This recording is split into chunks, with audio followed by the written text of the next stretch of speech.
talking more about your real life experience, no? Because like we were saying, like the guidelines don't reflect everything, no?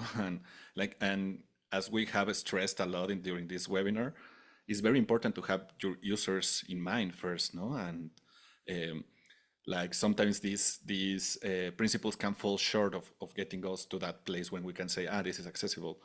Uh, but in this regard of the four pillars, what would you say companies lack? Like, where do they fall short of actually getting to these four pillars?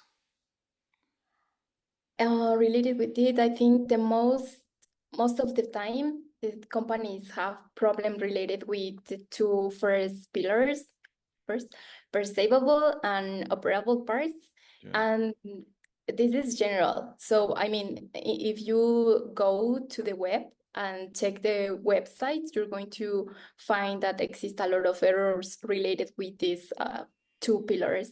Yeah. So yeah, I think yeah, for example, they might use text that too light and hard to read, or sometimes forget to add the alt text to images and leave, last like I mentioned before, empty links without explanation.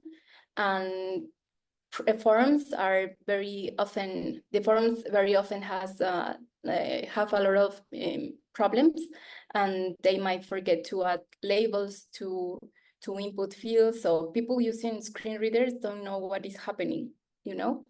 And Yeah. so also many teams think accessibility is only about visuals, about what can I see, and this is an error.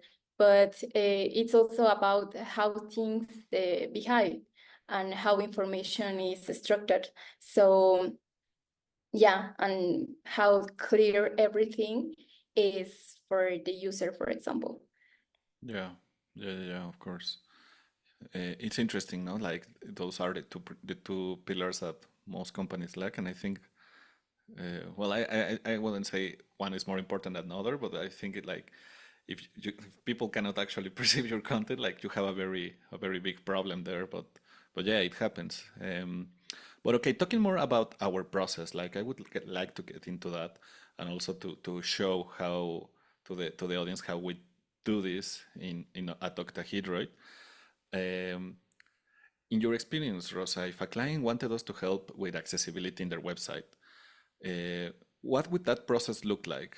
Could you walk us through it? Like, where would we start if we were auditing a website for accessibility from scratch to actually implementing those principles? Maybe I know it's a very comprehensive process. It varies. It's not the same with every client. But like a general picture, could you tell us how would you approach this request for accessibility in their website or their application? Yeah, for sure.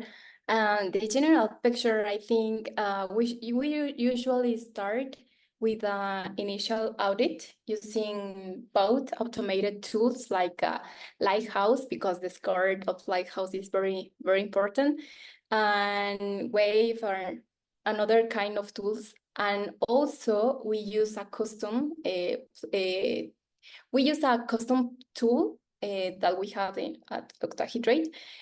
That is this tool use Playwright and also has integrate AI to give more detailed results. So yeah, at the same time we use the both process, and then we document the issues that we find, and explain what is the meaning of these errors that we are seeing, and try to, after of that, we try to prioritize, uh, starting with the most critical problems that block the user, for example, in the site.